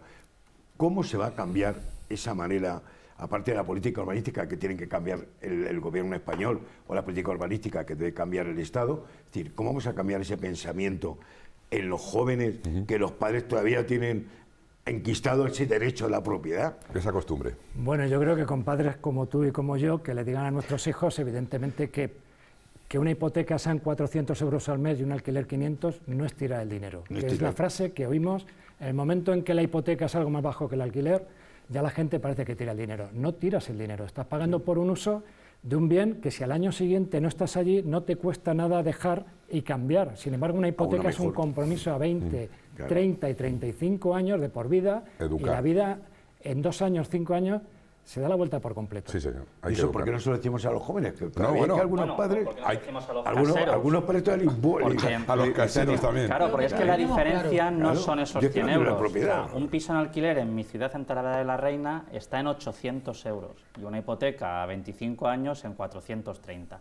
Claro, es que es el doble justamente. Yo soy el único de mis amigos que no tiene piso en alquiler, o sea, en propiedad, que vivo de alquiler, pero es que los precios de los alquileres son abusivos. Claro. A ver, Carlos.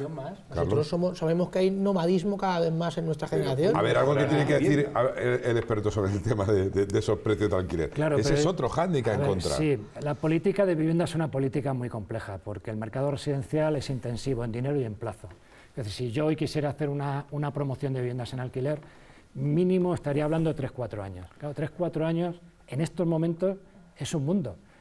Cuando Telefónica era la compañía telefónica nacional de España, los planes estratégicos de la compañía eran a 15 años. Eran planes como dotar de un teléfono público a todos los municipios de menos 500 habitantes.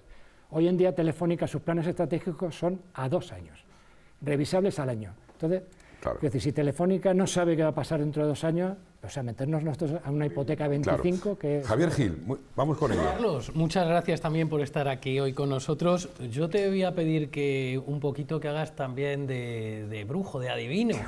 Y entonces, mira, yo te quería preguntar, dentro de las ciudades en España ha surgido mucho debate que también se convierte en debate político sobre si las ciudades tienen que crecer de manera horizontal, ciudad-jardín, o por otro lado tienen que crecer en altura, de manera vertical. Mi pregunta es, ¿por dónde crees que va a ir el futuro en las ciudades españolas? Buena pregunta. La Agenda 2030, dentro de sus criterios y objetivos de desarrollo sostenible, lo que propugna es la redensificación de las ciudades. Quiero decir, las ciudades con poca densidad, las ciudades de 20-25 viviendas hectáreas, son inasumibles desde el punto de vista económico. Si pensamos, fíjate, traía un poco los planeamientos que hay en España, algunos tienen 20, 25 años, el más antiguo hasta hace poco era el de Torrevieja, que era del año 75, fijaros qué tipo de planeamiento tendrá esa ciudad que tenía 108 modificaciones. una ciudad en estos momentos que tiene que dar servicios de recogida de basuras, de mantenimiento de calles, de limpieza, de farolas, no puede ser económicamente rentable ni para el ciudadano que paga los impuestos, que es quien realmente mantiene la ciudad, con densidades bajas. Hay que volver a ir a densidades altas dentro de un orden, porque hemos visto en el COVID que los barrios con más densidad son los que más problemas han tenido de enfrentarse a este tipo de O enfermedades. sea, crecer hacia arriba, de nuevo rascacielos. Sí, pues es un tema de economía. Para que el ayuntamiento de cada ciudad no gaste en parques y jardines. No, Por ejemplo. no, pero es que el ayuntamiento no gasta de mi dinero y del Sí, tuyo. claro. Sí, bueno, quiero decir, o sea, Claro. para que no haya que pagar más impuestos, o sea, la baja densidad, aquellas ciudades de 4 o 5 edificios de 4 o 5 plantas. No, casi todos los planeamientos que se hicieron a partir del año 2000, donde teníamos un crecimiento vegetativo entre inmigración y tal del 5 al 10%, querían vivienda de calidad y entendían la vivienda de calidad, desarrollos de baja densidad, urbanizaciones. Pero no todo el mundo puede vivir en urbanizaciones. La vivienda Claro. tiene que ser económica y viable. Vamos a hablar ahora de otra cosa. Esto volverá aquí al braserillo, porque con este experto, con Carlos, que además es un mundo además y es un libro abierto, nos va a dar muchas pistas. A ustedes les va a dar muchas pistas de cómo va a ser la vida, nunca mejor dicho, en el futuro. Pero vamos a hablar de algo que tiene que ver con las urbes, con el mundo urbano, con las ciudades, las restricciones de acceso. Tenemos poco tiempo para hacerlo en el programa de hoy, pero lo haremos en el futuro también. La circulación, el estacionamiento para vehículos en las ciudades. ¿Hay discriminación? Preguntaba yo antes, en las zonas de bajas emisiones. ¿Podrán afectar de manera desproporcionada estos cortes? Por ejemplo, en la Gran Vía de Madrid, que ahora mismo está atascada. ¿Qué ha ocurrido? La Gran Vía se ha estrechado en cuanto a las aceras, hay más, es más peatonal. Está más humanizada, que es lo que también buscan muchas ciudades y la Unión Europea, humanizar las ciudades. Pero, ¿qué ocurre? Que hay más atasco porque los coches siguen siendo los mismos, ¿no? Menos carriles, más coches. ¿Qué pasará con las personas que tienen menos recursos económicos para adquirir vehículos eficientes, al igual que una vivienda más eficiente? Las restricciones a los vehículos en los centros de las ciudades, por ser zonas de bajas emisiones, ¿son desproporcionadas o de verdad van a servir para que ese cambio climático precisamente evolucione a un mundo más positivo? ¿Cree que favorecerá estas medidas al cambio climático? ¿Qué cree la calle, nuestra gente? ¿Qué hay que tener en cuenta? Pues la calle opina en esta encuesta. Escuchen y vean. Lo que hay que hacer es buscar alternativas como los coches eléctricos y toda esa serie de cosas. Lo que pasa que el coche eléctrico de momento yo creo que está en España no está muy metido, que subvencionando más al coche eléctrico, que sería lo ideal, subvencionar el coche eléctrico y que pusiesen más sitios de carga, porque el otro día oí en la tele que todos los que habían salido en Semana Santa pues han tenido unas colas enormes para hacer las recargas. Entonces, claro, la población no se va a concienciar mucho si no facilitamos un poco las tareas. Yo no soy muy partidario de estas cosas. Todo el mundo no puede comprarse un coche nuevo ni cosas por el estilo, entonces me parece fatal que lo de las bajas emisiones. Ni es efectivo ni necesario, es una forma de sacar dinero. Dejar las cosas como están, que estamos muy tranquilos y muy a gusto. Sí, una zona donde hay mucho más, no hay tantos árboles, no hay tantas cosas y entonces pues que se tenga un poco esa resignación. Pero a veces hay algunos coches que son ya demasiado antiguos. Yo creo que no pasan tampoco la ITV porque por el humo que echan y por los olores que echan, pues creo que no pasan la ITV. A mí me parece que todo lo que sea beneficio para el medio ambiente está bien, pero nos queda mucho todavía por avanzar. O sea, yo tengo un coche eléctrico, pero la infraestructura todavía no está acorde a lo que pretenden, que es a corto plazo el instaurarlo. Evidentemente, cada uno tenemos que poner nuestro granito de arena. Entonces, pues bueno, la cosa es que todo este tipo de cosas se abaraten, placas solares, en fin, todo ese tema. Si la gente tiene acceso o tiene más comodidad de acceso a ello, pues evidentemente entre todos haremos más cosas. A unos sí, a otros no. Depende del bolsillo, porque tener que cambiar así de coche, yo tengo mi hijo que por ejemplo pues vive en Madrid y lo tiene crudo, al final tendrá que cambiar de coche sí o sí. Claro, cambiar pues sí que lo tendrá que hacer porque al trabajo tiene que ir o sí en coche. No sé, tendrá que comprar un patinete, una bicicleta, pues no, autobús, yo es que no sé si desde donde él vive tiene, o sea, un poco complicado. Vengo de Barcelona y ahí ya se está aplicando y la verdad que bueno, todo lo que sea bajar las emisiones, ¿no? Pues todas las enfermedades que pueden ser, ¿no? Pues respiratorias y demás, podría ocasionar pues, bueno, una mejora. O sea, en Barcelona está muy implantado lo que es lo que se llama el bicing, ¿no? Pues el carril bici y después también todo lo que es sí, transporte público, lo que es el metro, claro, pues todo eso facilita, ¿no? Yo considero que todo lo que tiene que ver con favorecer el ambiente es bueno, es una inversión que se debe hacer desde el ayuntamiento y desde las instituciones públicas, invertir en la calidad del aire en beneficio de los ciudadanos. El transporte público debe ser primero por movilidad para los ciudadanos, para que no haya también tanto coche particular. El transporte público debe ser una prioridad. Bueno, una prioridad para este caballero tan joven, Carlos, es el transporte público. Otros dicen los coches eléctricos. ¿Han visto las imágenes de los Tesla, de muchos vehículos eléctricos en las gasolineras españolas, con los supercargadores haciendo colas de 2, 3 y 4 horas? Cientos de coches en las gasolineras, en la operación retorno-salida de Semana Santa, que no podían cargar sus coches. Otro problema. Las ciudades no están preparadas para esto, Carlos. Pero la pregunta la he hecho varias veces en el debate hoy. Discriminación. Hay gente que no puede acceder a los cascos históricos porque no se puede comprar otro coche. Y a lo mejor necesitan el coche porque para su movilidad es necesaria. ¿Qué opinas de todo esto? A ver, creo que el objetivo de las zonas de bajas emisiones, que es conseguir unos cascos históricos con menos vehículos, más limpios y más sanos, evidentemente yo creo que lo podemos compartir todos. Ahora bien, la política que se está desarrollando de que solamente los coches con etiqueta eco puedan acceder al casco, evidentemente yo no puedo comprarme un coche eléctrico ahora mismo. Entonces, mi madre con 81 años tiene un matrícula Bilbao con 22 años, su centro de salud en una zona de bajas emisiones, y el otro día me decía, hijo, sácame la etiqueta. Digo, no, madre, tu coche no tiene etiqueta. ¿Y ahora cómo voy al centro de salud? ¿Me compro un coche eléctrico? Quiero decir, yo creo que los cascos históricos deben ser peatonales, hay que recuperarlos para el ciudadano. El espacio público tiene que ser para el ciudadano, no para los coches eléctricos o para los coches más caros. Pero un día tienes que venirme, que vas a venir, a contarme y a contarle a los que opinan que no deben ser peatonales, sobre todo los comerciantes, que a lo mejor humanizando una ciudad, el comercio crece. Pues te anticipo, Pontevedra y Logroño, 2 ejemplos en España de recuperación de entornos peatonales con experiencias de seguimiento de tarjetas de crédito y aumento de los comerciantes de todas las ventas.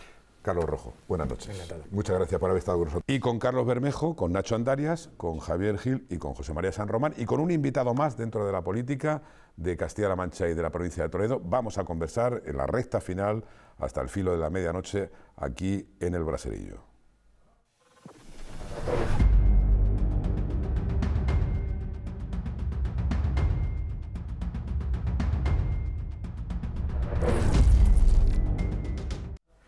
Continuamos en el Braserillo, en esta recta final. Ya saben, nuestra intención de traer hasta este programa, hasta este espacio de actualidad, a los representantes políticos en el arco parlamentario regional y provincial también. En este caso nos visita, no es la primera vez en esta nueva etapa del Braserillo, el vicepresidente de la Diputación de Toledo, diputado del área de Bienestar Social, Familia y Juventud, don Daniel Arias. Buenas noches, bienvenido. Buenas noches, ¿qué tal? ¿Cómo estás? Pues dispuesto a preguntarle y dispuesto también a escucharle, porque hoy con Nacho Andarias, que también le va a preguntar, junto con Carlos Bermejo, Javier Gil y José María San Román, queremos conocer un poquito más ese área, esas áreas que usted además también está coordinando.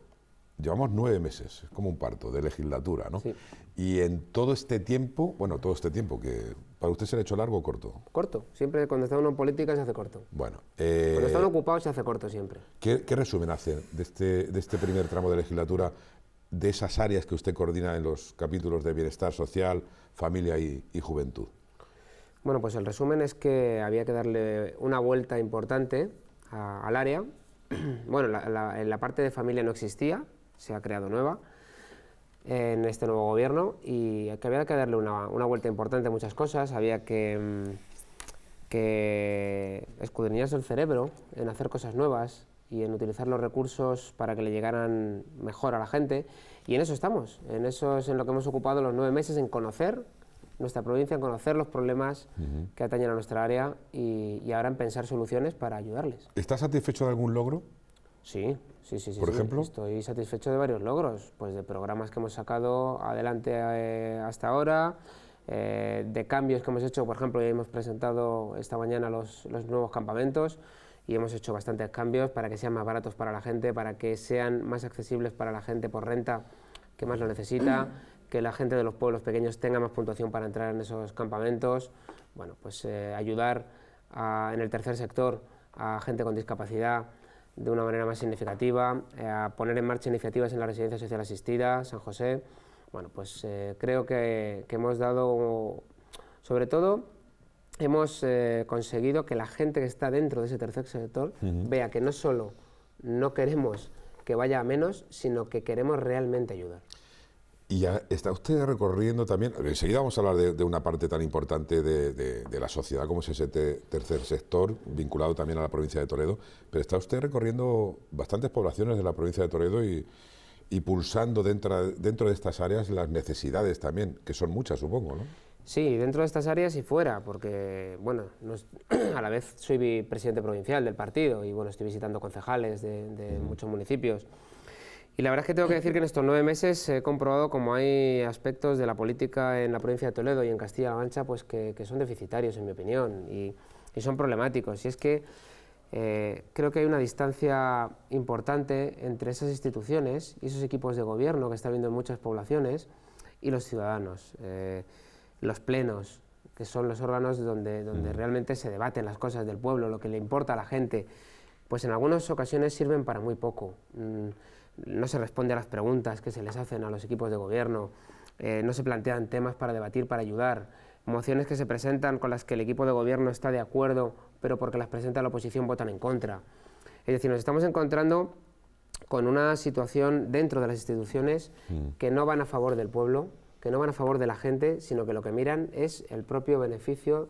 Y eso para mí es bastante entristecedor, pero para eso hemos venido nosotros aquí, para hacer exactamente lo contrario a todo eso, ¿no? Vox está, su partido, cogobernando, podemos decir, con el Partido Popular en importantes localidades y poblaciones de la provincia de Toledo, como es el caso de Talavera, de Toledo, de otras localidades también. Tiene esa vicepresidencia, dio al Partido Popular la gobernabilidad en la excelentísima Diputación Provincial de Toledo, de la cual usted es vicepresidente, y también ese parto en estos 9 meses, tanto en estas ciudades tan importantes, la capital de Castilla-La Mancha y la segunda ciudad más importante también, Talavera de la Reina, no ha habido contracciones. Por ahora no. Por ahora no ha habido. Y, vale, no bueno, ha habido siempre en las familias, en las mejores matrimonios, en las mejores familias, siempre hay discusiones, pero se quedan ahí, ¿no? Por la noche se va la gente a dormir y el día siguiente vuelve otra vez la familia a estar unida y a trabajar en la misma dirección. Lo más importante es que nosotros queremos que en nuestros pueblos y nuestra provincia haya unas políticas de miras y de luces largas, no de cortoplacismo. Nosotros no buscamos el que nos voten dentro de 4 años, sino qué podemos hacer para que la provincia sea mejor dentro de 20, 25 años. Y eso es lo que también echamos en falta en muchos municipios y creo que es lo que realmente conviene a esta provincia. Ya conoce usted a nuestros 4 contertulios, maravillosos analistas, que están deseosos también de preguntarle. Don Carlos Bermejo, aquí tenemos a don Daniel Arias en el Braserillo y con cuestiones que también quieren preguntar. La calle, esta calle que tenemos aquí representada en el análisis. Daniel, muy buenas noches. Hola. El PSOE ha vuelto a la estrategia electoral de identificar al Partido Popular y a Vox con la extrema derecha. El Gobierno ha resucitado ese estereotipo del miedo a la derecha y dicen que Vox además no tiene experiencia de gobierno. Frente a eso, sin embargo, las administraciones gobernadas en esa alianza entre Partido Popular y Vox están dando optimistas índices de satisfacción entre el ciudadano y una buena experiencia de gestión. Paralelamente, desde Vox también han dicho que se van a fijar en estas administraciones provinciales, locales, regionales que gobiernan con este sistema de alianzas. ¿Podría ser la Diputación de Toledo precisamente un ejemplo a nivel nacional de cómo hacer las cosas bien y de cómo anteponer los intereses de los ciudadanos a las diferencias políticas? Bueno, yo no soy tan pretencioso como para saber si nosotros somos un ejemplo a nivel nacional, de verdad. Yo creo que nosotros estamos trabajando bien y hay una relación como debe ser, que es de confianza y una relación en la que no siempre todos tenemos el mismo punto de vista, pero sí que tenemos un objetivo común. Yo creo que ante ese mensaje que está volviendo el Partido Socialista a inocular a la gente del miedo a la ultraderecha, ¿no?, que nos dicen, nosotros tenemos que combatirlo de verdad muy sencillamente, y es con claridad, con sentido común, con gestión donde se puede gestionar, como es el ámbito de la Diputación de Toledo, como son ayuntamientos como Talavera, Toledo, Quintanar, y con cercanía a la gente. Y ya está. Y eso es la mejor manera de combatir toda esa soflama que suelta la izquierda para que la población tenga miedo a nosotros, ¿no? Nosotros estamos aquí, somos gente normal, estamos en la calle todos los días, estamos hablando con la gente, estamos aplicando y gestionando los recursos públicos y la gente nos está conociendo y ese es el mejor antídoto a todo esto que has comentado. Don Javier Gil. Bien, yo quería preguntarle por uno de los temas que lleva dentro de la Diputación, que es juventud. Estamos viendo cómo, sobre todo en algunas partes de nuestra provincia, sobre todo en el oeste y en el sur de la provincia, los pueblos se están quedando sin jóvenes. Hay una huida, sobre todo a Madrid o a la zona este de la provincia, Illescas, donde hay más industria. ¿Qué políticas va a llevar la Diputación de Toledo para fijar población joven en estos pequeños pueblos y que no se queden sin habitantes en un futuro? Bueno, uno de los... es verdad, es cierto lo que comentas, es una situación dramática en algunos casos y además eso, al final el que en los pueblos no haya gente, lo que está provocando es que en otros núcleos se masifique y esa masificación en otros núcleos, porque hay oportunidades simplemente y en sus pueblos no las tienen, o hay servicios y en sus pueblos no los tienen, pues lo que está provocando es un aumento, por ejemplo, de la vivienda, hay más demanda que oferta, y eso es algo que antes habéis tenido una charla y me ha parecido importante, pero hay que comentarlo. ¿Qué podemos hacer desde la Diputación de Toledo? Desde la Diputación de Toledo y desde el área de Bienestar Social, Juventud y Familia. Bueno, pues nosotros podemos ayudar a que esas poblaciones rurales tengan beneficios en todo lo que ocupa a nuestra área, en todos los programas en los que nosotros ponemos en marcha. Por ejemplo, nosotros tenemos capacidad para ayudar a que los discapacitados rompan barreras arquitectónicas, pues lo vamos a hacer principalmente en las zonas rurales. Nosotros tenemos capacidad para dar ayudas de emergencia social, pues lo hacemos principalmente a personas que están trabajando en el sector primario y en zonas rurales. Nosotros ponemos en marcha hoy campamentos para los jóvenes de la provincia de Toledo, pues puntuamos más a las gentes de zonas rurales y a los que menos poder adquisitivo tienen. Para que haya jóvenes en las zonas rurales tienen que tener oportunidad. Y la oportunidad pasa por el empleo, la oportunidad pasa por el transporte, la oportunidad pasa por los servicios. Nosotros no podemos ser una consejería, nosotros no podemos ser un gobierno autonómico. Hay competencias que trascienden de lo que es la Diputación Provincial de Toledo, pero sí que en nuestras pequeñas parcelas, como es la mía, sí podemos ayudar, incluyendo dentro de los programas beneficios para la gente que vive en el mundo rural. Nacho Andarias. Hola Daniel, ¿qué tal? ¿Cómo estás? Buenas noches. ¿Qué tal? Buenas noches. Ahí te voy a hacer tres preguntas. La Muy primera, bien. el partido Vox es contrario a las autonomías dentro de su programa. ¿Qué opinas de las diputaciones dentro del organigrama estamental? En segundo lugar, parece que tú estás en el área de familia. Sí. En el área de familia hay distintas familias, distintos tipos de familias. Están las monoparentales, homoparental, etcétera. Vosotros sois contrarios al aborto. ¿Qué medidas dentro de la política del área de familia que tú tienes habéis adoptado sobre la planificación familiar? Del tema de los anticonceptivos, por ejemplo. Empezamos por las autonomías y luego, don Daniel. Vamos a ver, nosotros siempre hemos sido muy claros en esto, y es que nosotros creemos que la Diputación es el organismo que sirve de enlace y que realmente ayuda a los pueblos de las provincias. Es decir, ese enlace entre el gobierno central y los pueblos, y la gente del pueblo. Nosotros estamos a favor totalmente de las diputaciones, porque creemos que son las que mejor conocen las deficiencias, las carencias y las necesidades de nuestros pueblos. Por lo tanto, nosotros la Diputación, para nosotros es un organismo básico y fundamental como correa de transmisión, para que a la gente le lleguen los recursos que necesita. En cuanto a lo que me comentas de familia, claro que no es que estemos en contra del aborto, nosotros no estamos en contra, estamos a favor de la vida. Y cuando uno enfoca las políticas y su visión a favor de algo, en este caso a favor de la vida, lo que tiene que hacer es poner todos los recursos que puede, viendo que cada vida es una oportunidad.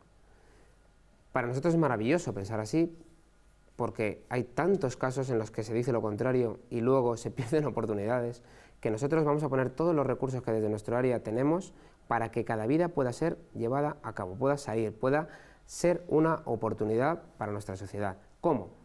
Nosotros, y lo he dicho en algún otro medio de comunicación, nosotros tenemos la posibilidad de poner a disposición de gente viviendas que estaban en la antigua Unidad de Conductas Adictivas, lo que era la UCA, pues totalmente abandonadas en los 8 años de gobierno socialista.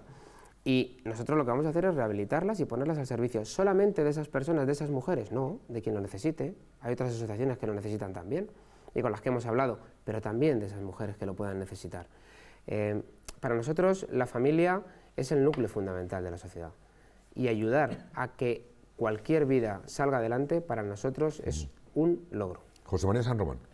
Bueno, muy buenas noches. Luego vais a poder preguntar más, ¿vale? ¿De acuerdo? Adelante, Vale, yo José primero una petición rápida ya que estamos aquí, ya que habéis hablado de que vais a poner la UCA en disposición. Por favor, el Centro Cultural San Ildefonso, ponelo también a disposición, sobre todo de asociaciones culturales. Primero. Segundo, la pregunta. Para mí despoblación es igual a pérdida de talento. ¿Qué quiero decir? Pues te pongo un ejemplo que vivo en primera persona de cerca, por amigos y por gente que conozco. Tenemos gente, por ejemplo, en el mundo de la gastronomía maravillosa, que por desgracia tienen que irse de Somiller o tienen que irse a Madrid, a cualquier otro lugar, Ávila, Segovia. Mi pregunta es, la despoblación, que lo ha dicho Javier muy acertadamente, el gran problema que tiene es que perdemos juventud. ¿Cuál es el proyecto, cuál es la idea que desde tu área tenéis para incentivar que el talento no se vaya? Porque el problema no es recuperar el talento, el problema es que el talento no se vaya de aquí. A nivel provincial, a nivel fomento del talento joven, fomento de políticas para ese impulso, que además debe ser un impulso pluriforme, porque puede ser desde el punto de vista de la cultura, del patrimonio, del sector primario, de la gastronomía, del deporte, hay muchas áreas. Mi pregunta es, ¿cuál es esa relación despoblación-talento y jóvenes?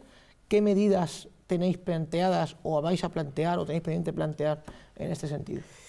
Bueno, no es una pregunta fácil en cuanto a tiempo de contestar, pero voy a tratar de contestar, de verdad todo lo que planteas. Es interesante, de verdad, ¿eh?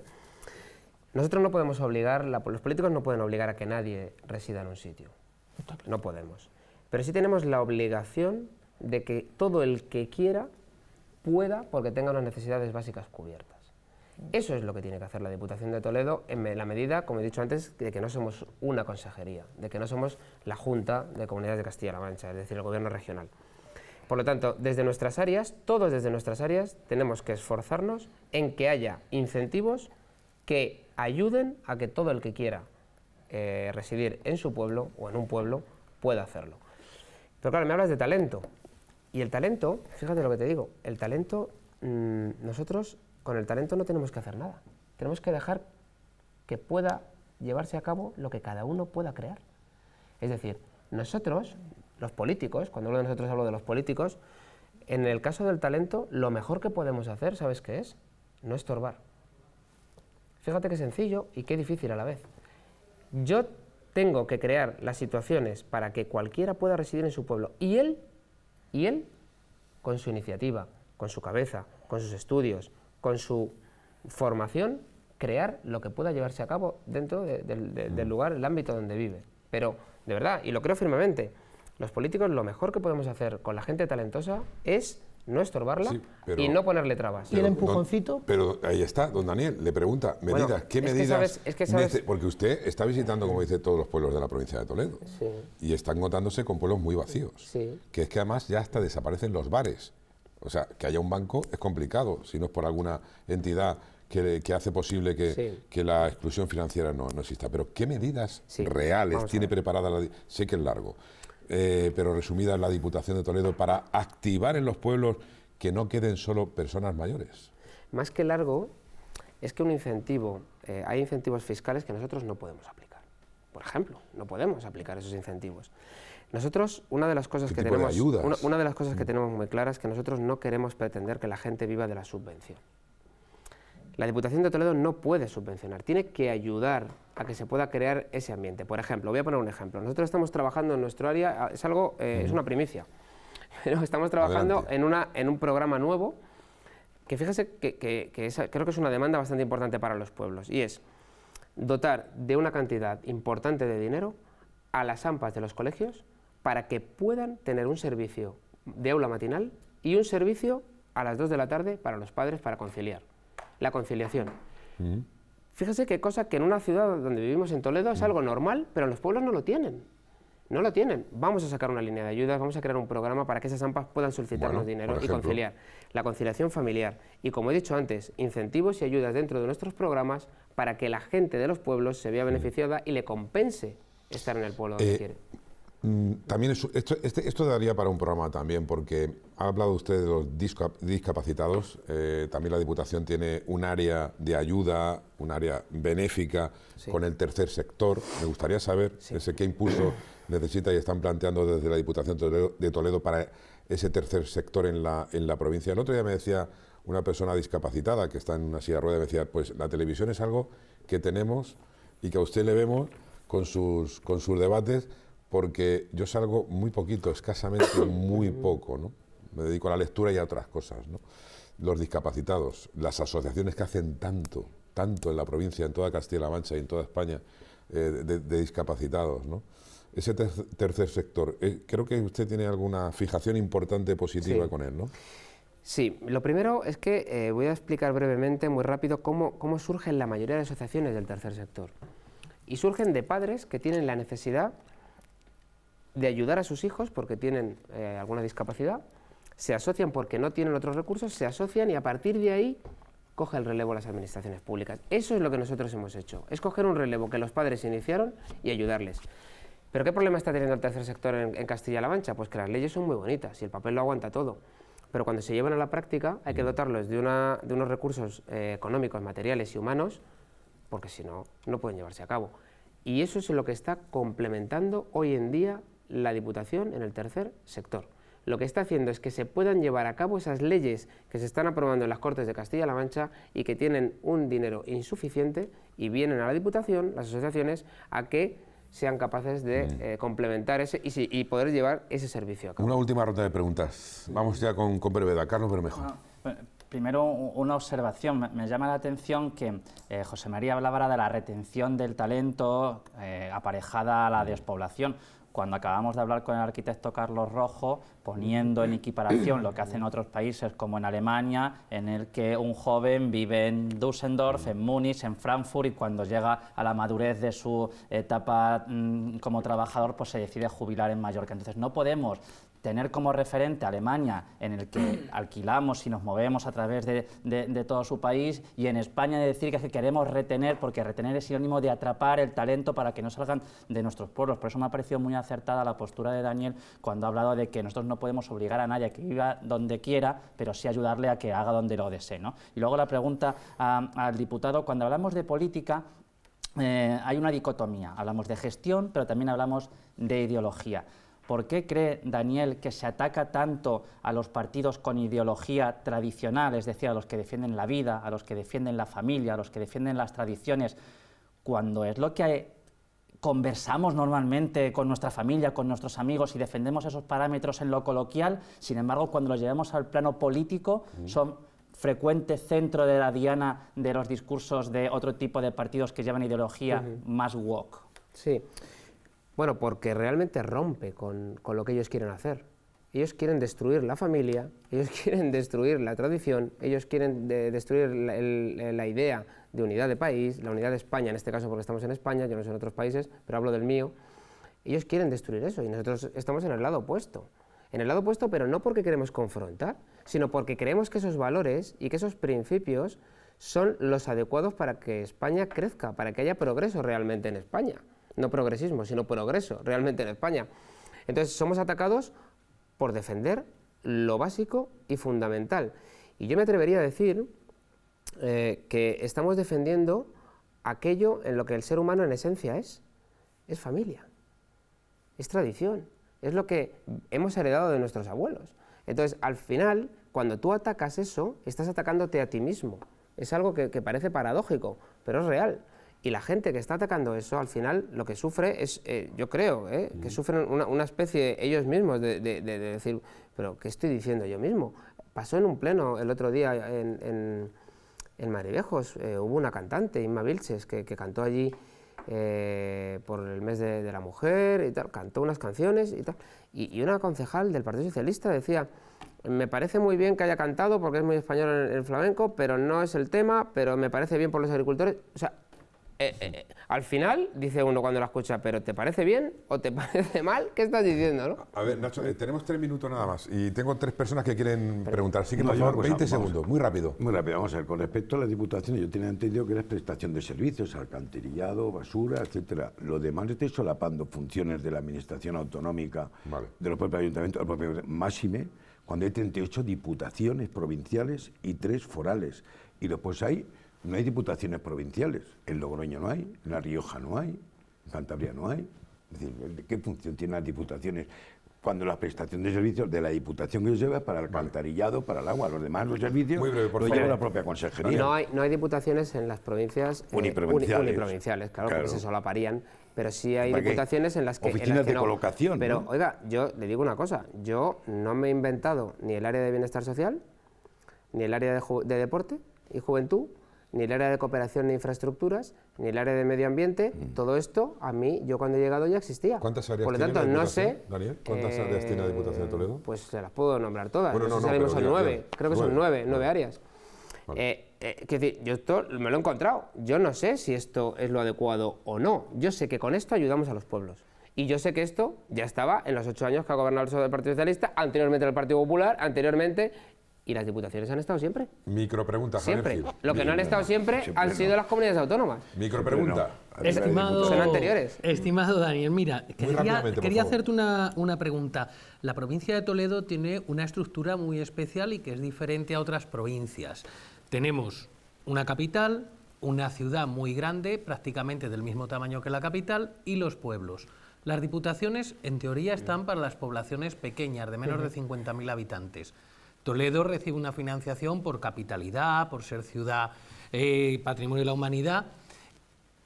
Y entonces, ¿Talavera dónde queda? Como Talavera no se lo pregunta, don Daniel.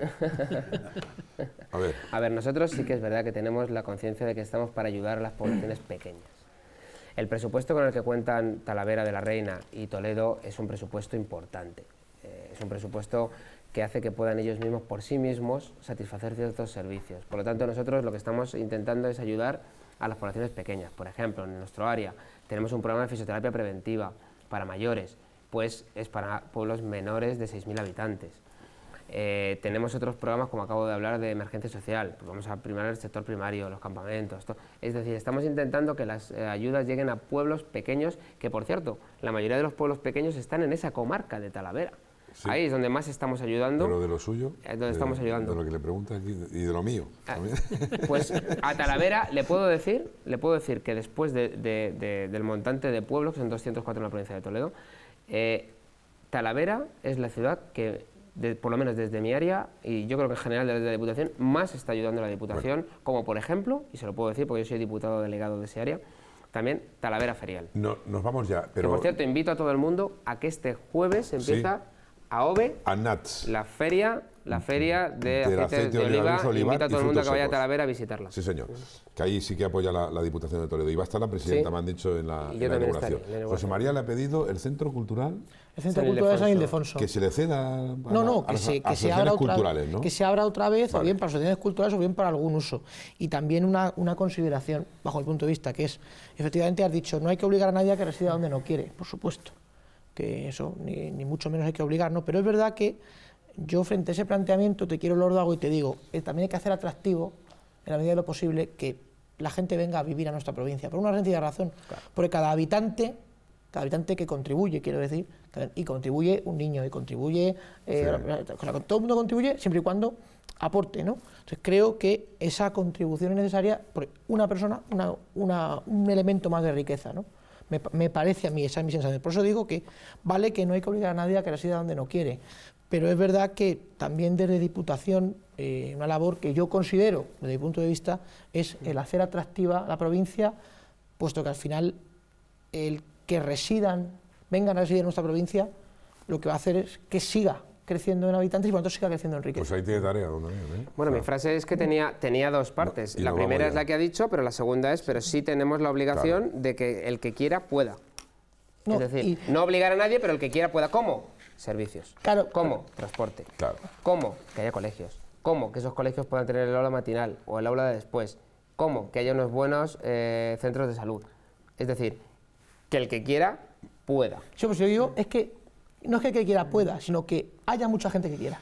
Hoy hemos Que tenido, hagamos que se quiera. hemos Estoy de tenido a don acuerdo. Daniel Arias, representante de Vox, muchas gracias. Gracias, un placer, Vicepresidente de verdad, estar Diputación del área de juventud. A ver, lo voy a decir por orden. Lo tengo aquí. Bienestar social, familia y juventud. Familia y juventud, efectivamente. Es que son 9 áreas, me dice, me lo voy a decir de memoria. Muchas gracias por haber estado con nosotros. Un placer, gracias a vosotros, de Gracias, verdad. Daniel Gracias. Arias, vicepresidente de la Diputación. Don Nacho Endarias, le espero próximamente. Muchísimas gracias. Hasta la próxima vez. Pero le voy a llamar para que venga usted a hablar de las pensiones. Vale, de que acuerdo. tiene que hablar del sistema y cómo sostenemos las pensiones en España, que ese es un problema importante. Señor Bermejo, muchas gracias por estar con nosotros. Un placer. Un placer, Javier Gil. Gracias, don José María. Gracias. Y me debes un cara a cara con Nacho para Sobre terminar la independencia. Pero usted está a Un favor o face en to contra de independencia. Yo en contra. ¿Y usted está a favor o en contra? Yo me reservo. Pues acabamos de hacer un spoiler, un spinning, ¿no? ¿Cómo se llama esto? Spoiler, ¿no? Señoras y señores, muchísimas gracias por su atención. Volveremos la próxima semana con más actualidad y además con un programa especial dedicado a la guerra de Ucrania. Casi nada, ¿eh? Con un general del ejército, una persona muy prestigiosa que va a estar aquí en el Braserillo, con una profesora de universidad, especialistas en temas también que tienen que ver con la historia actual de este mundo que pasa también por las desgraciadas guerras. Hasta entonces, intenten ser felices. Muchas gracias.